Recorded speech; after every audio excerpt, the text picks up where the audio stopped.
Okay, good morning. It's another day here in General Santos. Rained, I guess, and yeah, it's a little humid, but it's beautiful early in the morning. So today's subject is God visits everybody. Those are my words. Those words aren't in the Bible, but I'll quote some scriptures and try to give some examples so you can rest assured that if you believe in God, He is a just and fair God. He visits everybody. He will not leave anyone unaccounted for, unaddressed.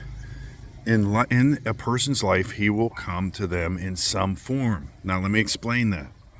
And the reason I'm teaching on this is it gives us confidence in God's character. He is not unjust. He will not let people groups go without knowing Him personally, having a chance to know Him. He will, quote, visit them, end quote. For example, when Jesus went to Jerusalem and they rejected Him, he said they did not recognize, I think it was He that said it, they did not recognize the time of God's visitation, His visitation. God visited them through Jesus, right?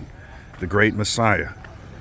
So they had their chance, right? Everybody gets a chance. God isn't unjust. He's extremely fair. He's the guy you want to judge you because He's not going to make a mistake like we all do in our judgment. He knows everything, and He often does not judge because He does not need to, but when He needs to, He will. So I want you to consider this further. How did God visit you in your life? Did He send someone? Was it the Word of God, the Bible? Was it a thought, a feeling? He even visits people sometimes in dreams. I'm not saying that's the norm. I'm not saying that's what we can expect, but He can do that, and He has done that.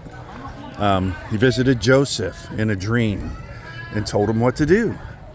There was a story, there was a volcano in America a few years ago that erupted, Mount St. Helens or whatever, and there was a reporter up there trying to report on it. He got stuck, man. There was so much ash, he couldn't see or something.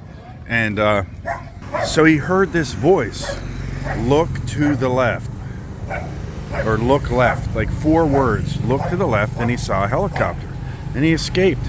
He thought it was God trying to tell him something, okay? So I believe the guy. You're not going to believe this, but I don't think God talks to people directly these days. I think He did to the prophets directly because they needed the Word of God. Now we have it written down. I don't really think we need that, okay? That's my reasoning. But one time in my life I was really distressed about something, and it was like a big problem. And I thought God talked to me. I heard 3 words. I heard 3 words that weren't my own. I would have never even guessed what those words would have been. And I thought, holy smokes, I think God just gave me some direction. Because I heard these words in my mind that I could never come up with. So I'm visiting this store.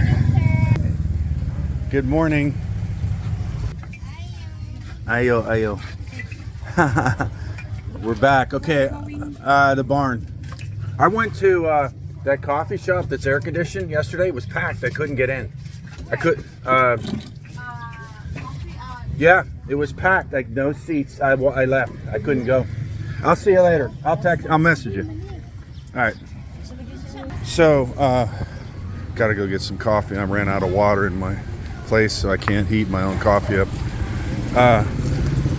So He will visit you. He'll visit your friends. He'll visit your parents. He'll visit. That I'm confident of that. I have confident expectations. I confidently expect He will do that because that's the kind of God He is. There's another example that's profound, and I can't fully understand it. I don't think you can either. I think it would be kind of crazy to fully understand it because it's really out of this world. It says in 1 Peter, after Jesus made purification for sins, He went to visit people in prison. All right? To preach to them.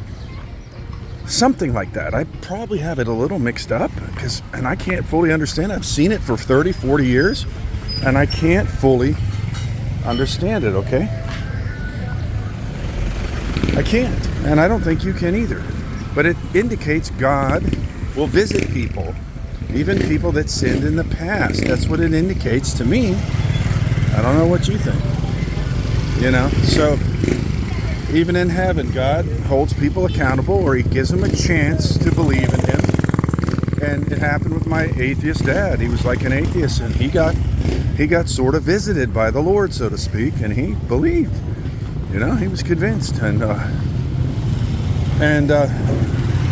think you really have to be hard-hearted, a hard ass, so to speak, to not believe in God. It's pretty stubborn. When you think of your short life, what in the world do we got to die for? We're all sentenced to death. There's a lot of pleasure in this world, and there's a lot of sorrow.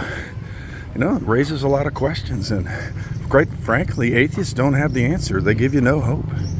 They don't have any confident expectation, and they just think after you die, you go right back to being completely unaware of anything like before you were born. But I contend through the gospel that once God gives you life, and he shares life with you, because only he possesses life. He gave you that life. He's being generous. He's not stingy. He wants you to find out what it's like to be alive. He wants to show you that. He wants to show you his good nature, his character, how generous he is.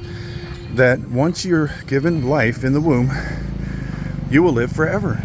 Not in the flesh, but you'll live forever. That's the gospel, the Old and New Testament, New Covenant hope. That's called the one hope of a Christian, the one hope of the gospel, Ephesians 4.